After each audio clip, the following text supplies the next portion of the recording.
Sancloraf, j'espère que vous allez bien, moi ça va super. Aujourd'hui on se retrouve pour la deuxième présentation de char. La première a été agréablement accueillie, ça fait plaisir. Sachant que j'ai mis un peu de temps à la faire quand même avec le montage, tout ça. Donc sans plus attendre, c'est parti.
Alors aujourd'hui nous allons parler du Panzer V Panther, donc char allemand de la Seconde Guerre mondiale, qui est le successeur du Panzer III et du Panzer IV. Le Panther a été conçu majoritairement pour pouvoir contrer les chars T-34 russes.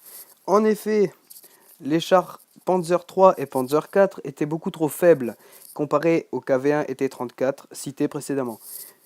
En réponse à cette avancée technologique russe, les Allemands ont dû faire face à ce problème en inventant le Panzer V Panther ou le char Tigre.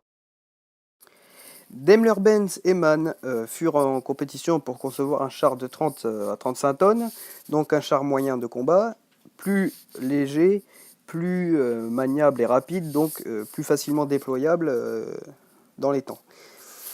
Sous le code du VK 3002,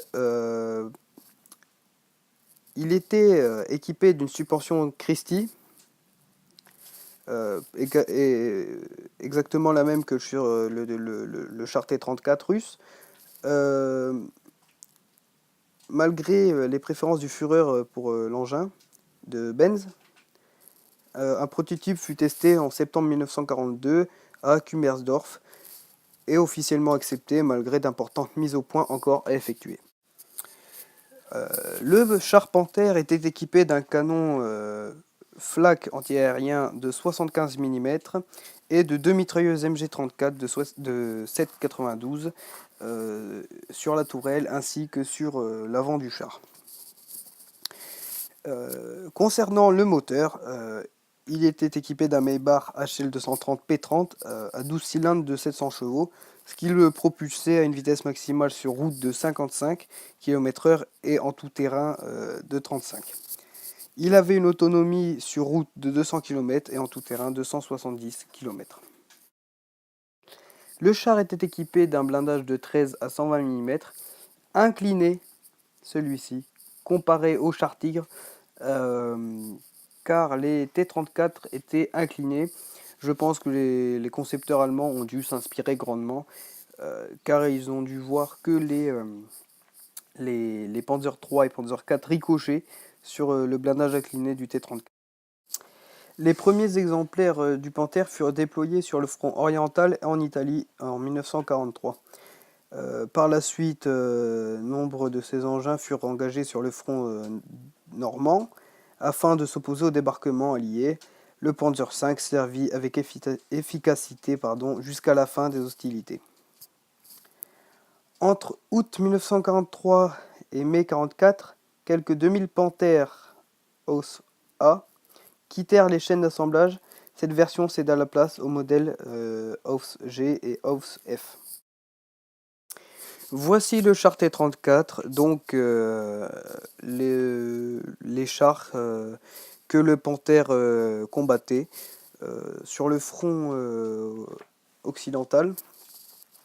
Et voici maintenant le char KV-1, char lourd russe, qui a causé beaucoup de dégâts aux prédécesseurs du Panther. Encore une fois, je tenais à vous présenter cette maquette du char Panthère, donc qui a combattu en Pologne en octobre 1944. Donc encore une fois, très belle maquette, il n'y a rien de faux dessus, c'est une très belle maquette avec de super détails. Les potes, la vidéo est terminée, j'espère que vous avez aimé. N'hésitez pas à vous abonner, à lâcher un pouce bleu, à me dire dans les commentaires si ces vidéos vous plaisent toujours. Moi ça me fait plaisir de les faire, donc je vais continuer la série quoi qu'il arrive. Sur ce, portez-vous bien, c'était Oncle Raph.